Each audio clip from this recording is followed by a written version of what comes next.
Bonjour les amis et bienvenue dans cette vidéo de lecture où je vais vous lire la première histoire, donc le chapitre 1 de mon livre que je suis en train de réécrire, qui s'intitule Une vie basculée, le commencement. Et le chapitre 1 donc s'intitule L'anniversaire. Je vous souhaite une bonne écoute. N'hésitez pas à partager, à liker et à laisser un commentaire si cette première partie vous plaît. À très bientôt. Chapitre 1. L'anniversaire.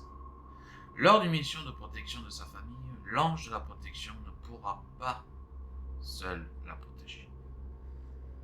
Sa femme et ses enfants face à Lucifer. Mais il sera aidé par un archange et ami de la famille. Mais même à deux, Lucifer sera supérieur à eux. Mais avec une voix rauque et sur un ton démoniaque, il dira à l'ange: comment as-tu osé refuser mon offre de devenir l'ange de l'Apocalypse? Tout ça pour rester auprès de ces vulgaires humains que tu considères comme ta famille. Tu me fais vomir. Mais si c'est ton souhait de vivre avec eux, alors soit, mais tu vas mourir comme eux.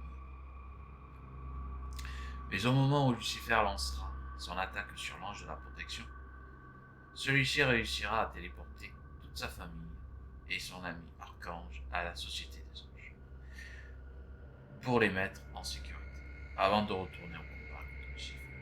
Mais celui-ci dira sur un ton bienveillant et aimé à sa famille et à son ami archange: pour votre bien à tous, vous direz que je suis mort naturellement pour ne pas réveiller les soupçons sur notre famille et pour pas que les démons puissent deviner que vous étiez là à ce moment. Mais quoi qu'il arrive, n'oubliez pas une chose: je vous aime de tout mon cœur. Il prendra par la suite sa femme et ses enfants dans ses bras pour leur dire adieu. Il serrera aussi la main de l'archange, puis sans un mot, il se téléportera auprès de Lucifer pour continuer son combat jusqu'à la mort. C'est à ce moment-là que l'archange se réveillera en nage dans son lit, où il s'assoira au bord de celui-ci. Sa femme, qui se réveillera en sursaut, car oui, ce fameux archange avait crié sans s'en rendre compte, elle lui dira sur un ton soucieux envers son mari: tu as encore fait le même rêve, chérie, c'est ça? Celui-ci hochera la tête, puis se lèvera pour aller dans le salon. Avec l'aide de sa canne, il marchera jusqu'au fauteuil, il s'assoira, se mettra du tabac dans sa pipe et fumera celui-ci.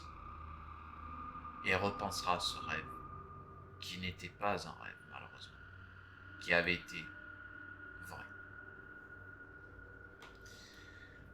Quand il regardera la pendule du salon, il était 4h15 du matin, le 28 mai 1989.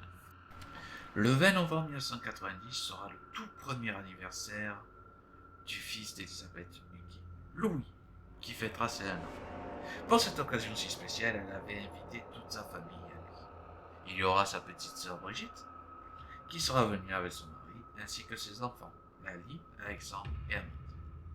Il y aura aussi son grand frère, Tony, qui sera venu avec sa femme, Elisabeth, et sa fille, Cécile. Mais elle aura aussi invité sa meilleure amie et son mari, qui seront parrain et marraine de Louis, qui seront, tant qu'à eux, venus aussi avec leurs enfants, Sébastien et Fanny. Mais avant que tout ce beau monde arrive, Jean, Marie-Antoinette et Régine étaient venus aider Elisabeth et sa mère Jacqueline à tout préparer pour que tout soit prêt à 20h pour cette soirée unique. Les grands-parents d'Élisabeth, Jean et Marie-Antoinette, se mettront au four, tandis qu'elle et sa mère mettront les meubles en place pour avoir assez d'espace dans le salon. Alors que sa tante, Régine, gardera Louis pour l'occuper durant les préparatifs et jouera avec lui. À 20h, tout sera pratiquement terminé et les invités arriveront enfin. Ils se gareront devant la maison, là où Élisabeth avait construit une sorte de parking pour que ses amis et familles puissent se garer tranquillement. Mais il y avait tout de même un jardin à côté, ainsi qu'une piscine et un jacuzzi un peu plus loin, pour en profiter durant l'été et même l'hiver, vu que la piscine pouvait être fermée et chauffée. Mais malheureusement pour eux, quand ils sortiront de la voiture, un orage éclatera et il commencera à pleuvoir. Et pour ne pas être trempés jusqu'aux os, ils fonceront tous sous le porche. Et Brigitte, qui était la première arrivée au porche, sonnera chez Élisabeth. Quand elle aura entendu la sonnerie de la porte d'entrée, elle se précipitera pour aller ouvrir à ses amis et sa famille. Mais elle les verra trempés par cette pluie qui venait de tomber mystérieusement et qui continuait de tomber de plus en plus forte à chaque seconde. Elle les fera rentrer dans le hall d'entrée en leur prenant leur manteau et avec l'aide de sa mère. Et sur un ton heureuse, Élisabeth leur dira à tous: allez dans le salon, il y a papy, mamie et Régine qui vous attendent avec Louis. Nous, on va ranger vos manteaux dans une chambre d'amis pour les faire sécher calmement. Du coup, toute sa famille ira dans le salon pour rejoindre Louis, leur grand-père, ainsi que leur grand-mère, et la tante Régine. Tandis qu'Élisabeth et Jacqueline iront dans la chambre d'amis, enfin, l'une des chambres d'amis, car Élisabeth avait fait construire une maison qui était très grande, car elle voulait recevoir ses amis et famille, car pour elle la famille était très importante. Du coup, il y avait multitude de chambres pour que tout le monde puisse dormir comme s'il était chez soi. Mais pendant qu'ils rangeront le manteau sur des cintres, Jacqueline remarquera que sa fille n'allait pas vraiment bien. Et sur un ton inquiète, elle lui demandera: Bétou, tu vas bien? Tu m'as l'air préoccupé depuis tout à l'heure. Quand elle aura fini de déposer les manteaux sur les cintres, elle ne dira rien tout de suite et laissera un blanc pendant un certain temps. Mais en essayant de cacher un peu sa déception, elle lui dira sur un ton tout à fait normal, mais déçu, avec les larmes aux yeux: non, ne t'inquiète pas, maman, rien d'important, ne t'en fais pas. Allons rejoindre tout le monde dans le salon. Mais au moment où elle dira ça, Brigitte rentrera dans la chambre pour voir où ça en était, car elle voulait voir sa sœur et sa mère depuis le temps qu'elle ne les avait plus vues à cause du travail de celle-ci et de sa sœur. Mais quand elle entendra ce que Élisabeth avait dit, Brigitte dira sur un ton dur envers sa grande sœur: ne me dis pas, Babette, que tu pensais que ce con allait venir. Surtout pour l'anniversaire de ton fils. Ne me dis pas ça. Il vous a abandonné lâchement. Ne l'oublie pas. Sans rien dire, elle hochera la tête, comme une petite fille qui savait qu'elle avait fait une bêtise, et se mettra à pleurer dans les bras de sa mère, qui lui dira sur un ton calme et serein, comme seule une mère peut faire: lave et tout, calme-toi. C'est rien, c'est normal que tu veuilles que ton fils connaît son père. Mais d'un autre côté, cela servirait à rien, vu qu'il t'a laissé tomber. Le jour où tu lui as annoncé que tu étais enceinte, tu comprends ce que je veux dire, Bédou? Elisabeth se mettra à droite, tout en essuyant ses yeux. Et sans rien dire, elle hochera la tête et embrassera sa mère et sa petite sœur sur la joue, pour les remercier toutes les deux de l'aide qu'elle leur apporte et d'être toujours être présente dans des situations compliquées. Par la suite, elles sortiront toutes les trois de la chambre, et quand elles arriveront devant le salon, sur un ton heureuse, Elisabeth cria « Que l'anniversaire de Louis commence !» Et donc, jusqu'à minuit, ils parleront, rigoleront, mangeront, buvront, car pour l'anniversaire de Louis, Elisabeth n'avait pas fait de concession.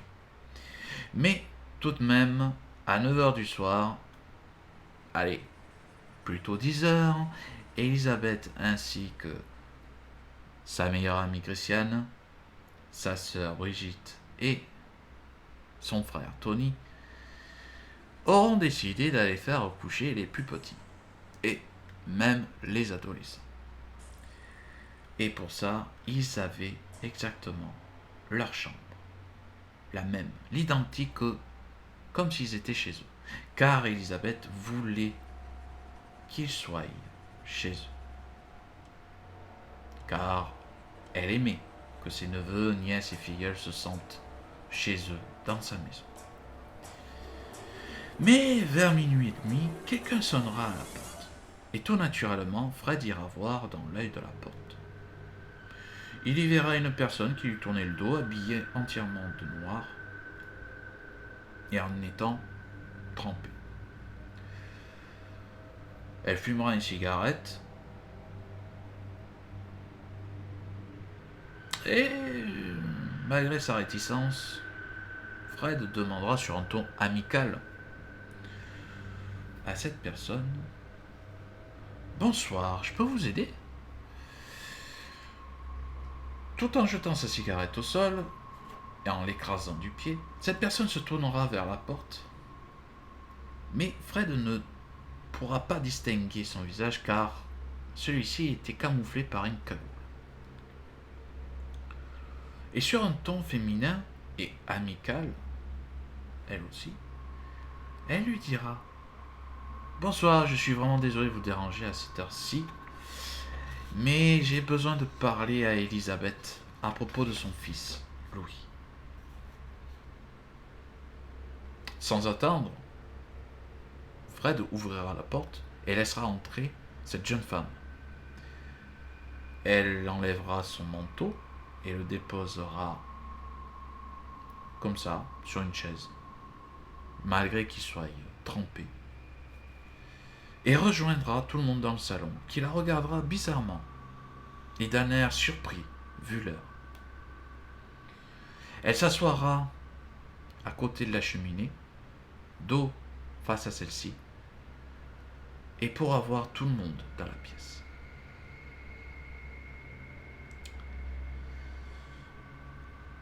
Là, Elisabeth s'approchera d'elle et lui demandera sur un ton inquiète et curieuse.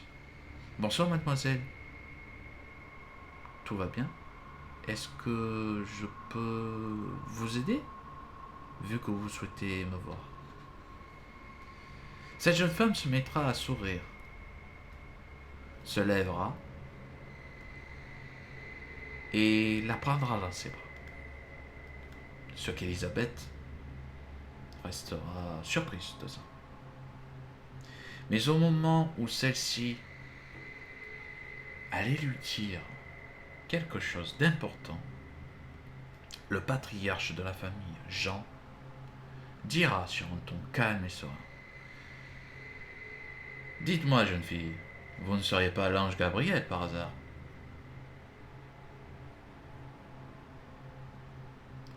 Cette jeune fille restera surprise qu'un vieil homme ait deviné son identité d'ange gardien, alors qu'elle n'avait rien dit à ce sujet. Mais Fred, qui était un peu méfiant envers leur invité spontané, dira à son grand-père d'adoption, sur un ton un peu méfiant, mais voyons, Pépé, comment peut-on être sûr que ce soit l'ange Gabriel? Sur les peintures ou dans la Bible, il n'est jamais dit que l'ange ont un sexe, voyons. Et puis même, est-ce qu'ils existent réellement? L'agent éclatera de rire, comme un gamin de 10 ans, ce qui fera rire tout le monde dans le salon, car son rire était communicatif, mais la jeune fille se souviendra de ce rire qui était celui de l'ancien archange Benoît, qui avait dirigé la Société des Anges pendant 60 ans.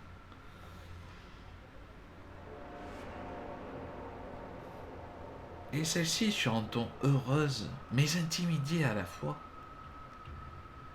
lui dira: Et vous, monsieur, seriez-vous pas l'archange Benoît, ancien chef de la Société des Anges? Car vous me faites penser à lui, monsieur.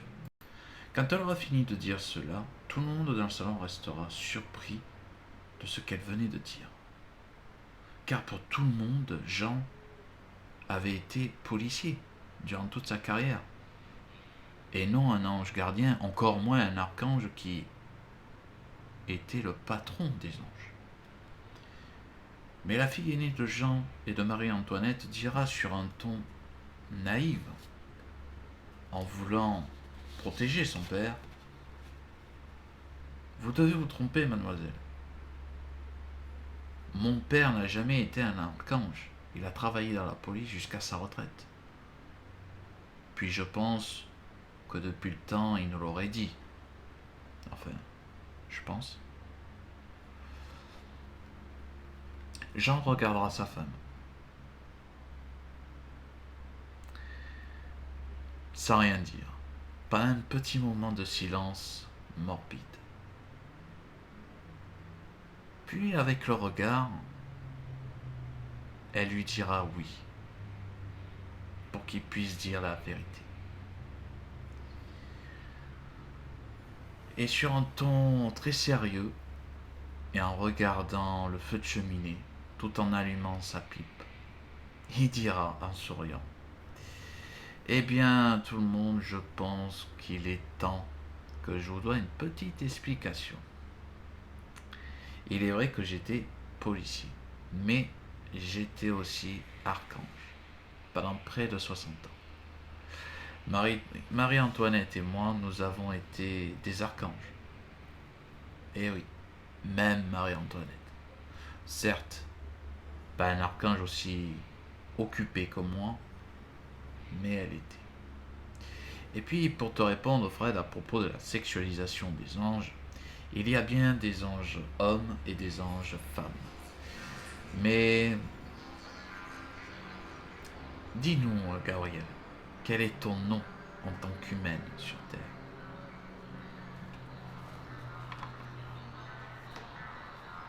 Tout heureuse de voir que Louis était l'arrière-petit-fils d'un ancien archange, elle répondra sur un ton ravi, en ayant un sourire immense: Je m'appelle Eleana, monsieur. Et si je suis venu vous voir ce soir, c'est que malheureusement, il faut que je protège votre arrière-petit-fils, qui est la cible numéro 1 de la Société des démons. Car d'après la légende de nos deux sociétés, Louis serait le prochain ange de la protection ou ange de l'Apocalypse. Durant plusieurs secondes, il y aura un silence de mort, jusqu'à qu'il y ait un bébé qui pleure. Et ce bébé en question n'était autre que Louis. Ce qui fera sursauter tout le monde. Elisabeth ira préparer donc le biberon avec Elaine. Ils iront dans la chambre de Louis pour lui donner. Et quand elles seront toutes les deux, Elisabeth prendra son fils dans ses bras pour lui donner son biberon,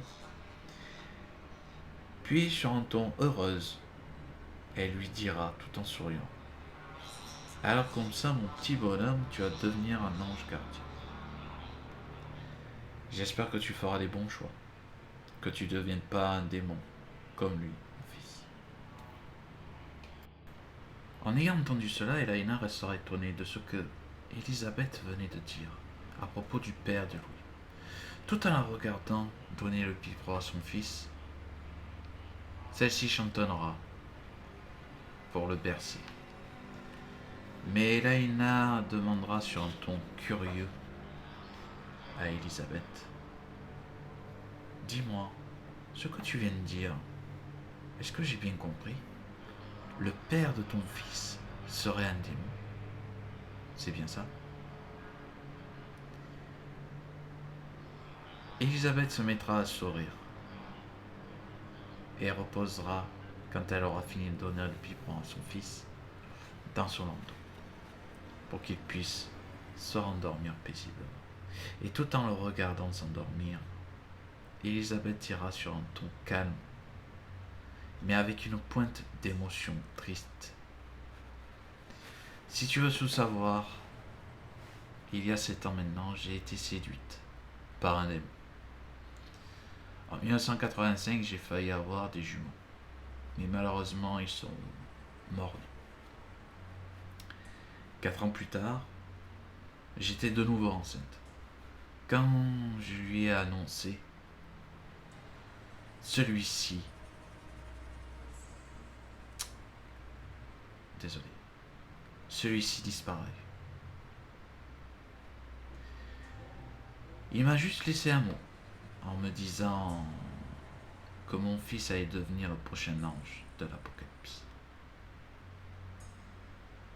Mais quand tu m'as annoncé, enfin, quand tu nous as annoncé qu'il allait devenir un ange de la protection, je peux te dire que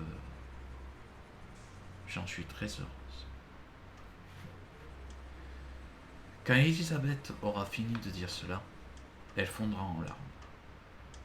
Et Elaina la prendra dans ses bras pour la réconforter et la calmer. Car malgré tout, la perte de ses 2 premiers enfants, elle était tout de même dure et encore frais. Sur un ton amical, Elaina lui dira: ne t'en fais pas, tu n'es pas seul. Tu as ta famille et tes amis pour t'aider à surmonter cette épreuve. Et moi, je suis là aussi. Je pourrais t'aider d'une certaine façon. Mais sache une chose, je ne laisserai jamais personne vous faire du mal. Maintenant, va rejoindre tout le monde dans le salon. Je vais regarder ce petit bout de chou encore un peu. Après cette discussion, Elisabeth écoutera Elaina et retournera auprès de tout le monde dans le salon. Tandis qu'elle restera encore un peu avec lui pour le regarder dormir.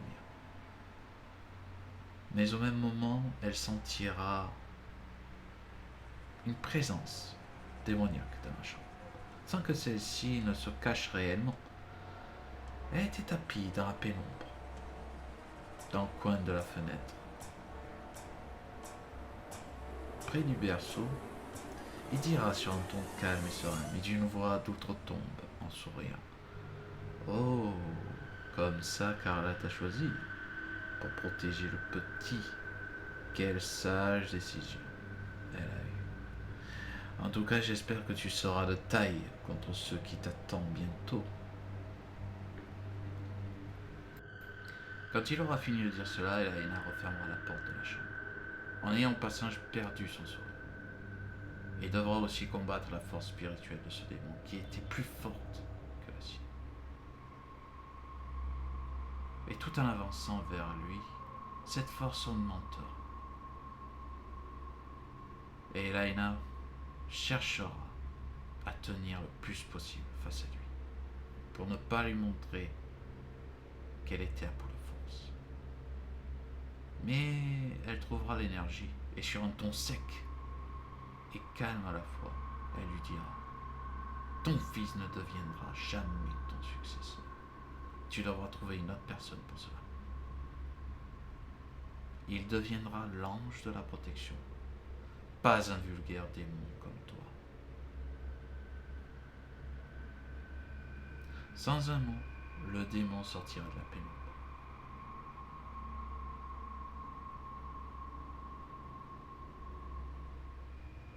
Il se fera éclairer le visage marqué et brûlé par un rayon de clair de lune. Quand Elaina verra son visage, elle n'en croira pas ses yeux. Au même instant, elle lui montrera une photo de lui enfant, avec une jeune fille plus âgée, et lui dira sur un ton très sérieux: ce que je vais te dire maintenant est très important. Alors, écoute bien. Tu vois cette jeune fille sur la photo à côté de moi? Quand tu retourneras dans la société des anges gardiens, tu enverras cette jeune femme pour protéger l'eau. D'accord? Même si tu dois harceler Carla. La société des démons ne lâchera jamais. Même adultes, même s'ils cessent de défendre. Ils essayeront par tous les moyens de le tuer ou de le faire devenir l'ange de l'Apocalypse. Pour finir, vois mon visage, du moins ce qu'il en reste, en bon état, si je peux dire. Tu as dû comprendre qui j'étais. Je te rassure, je ne suis pas son père. Quand celle-ci voudra lui poser une question, il disparaîtra comme il est venu. Mais elle ressentira toujours sa force spirituelle dans la chambre, qu'elle continuera à combattre. Puis, en ayant toujours cette force de combattre, cette énergie, elle ira au landau de jour, que celui-ci dormait paisiblement. Et tout en lui souriant, elle lui dira: il faut que je fasse tout pour que tu ne deviennes pas l'ange de l'Apocalypse. Je t'en fais la promesse, mon grand. Avant qu'elle puisse faire quoi que ce soit, le démon sera revenu derrière elle, en se tenant bien droit, avec l'aide de sa canne, car il avait perdu sa jambe gauche, il y a bien longtemps. Et dans le creux de son oreille, avec une voix plus humaine et très calme, il lui dira: merci beaucoup et à bientôt, Elaina. Quand celui-ci aura dit ça, il disparaîtra. Et Elaina ne sentira plus cette énergie démoniaque et extrêmement puissante qu'elle devait combattre pour rester debout. Et pourra enfin respirer et souffler un bon coup pour reprendre des forces. Mais au moment où elle allait sortir de la chambre, tout le monde ira se coucher, car il était déjà presque 3 heures du matin. Ce qui étonnera Elaina, car elle était rentrée dans la chambre avec Elisabeth à 1h15. Mais elle se dira à elle-même sur un ton surpris, mais à la fois déterminé: c'est donc ça, les effets des anges de l'Apocalypse, quand on est avec eux. La prochaine fois, je le saurai, et je pourrai le combattre plus aisément. Pendant que tout le monde se couchera pour dormir paisiblement, avec cette soirée riche en émotions, Elaina restera dans le salon et s'occupera du mieux qu'elle pourra pour ne pas dormir, car elle avait un mauvais pressentiment.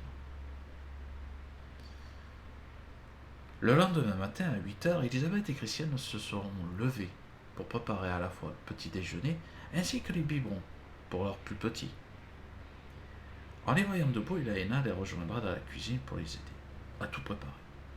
Mais au même moment, le téléphone se mettra à sonner. Du coup, Elisabeth les laissera pour aller répondre. Elle se mettra à courir pour répondre le plus rapidement possible, en ayant peur que ce soit peut-être une chose importante qu'elle devait répondre. Mais quand elle prendra le combiné, elle attendra une voix d'outre-tombe qui lui dira sur un ton légèrement agressif: alors, comme ça, on me fait attendre, salope?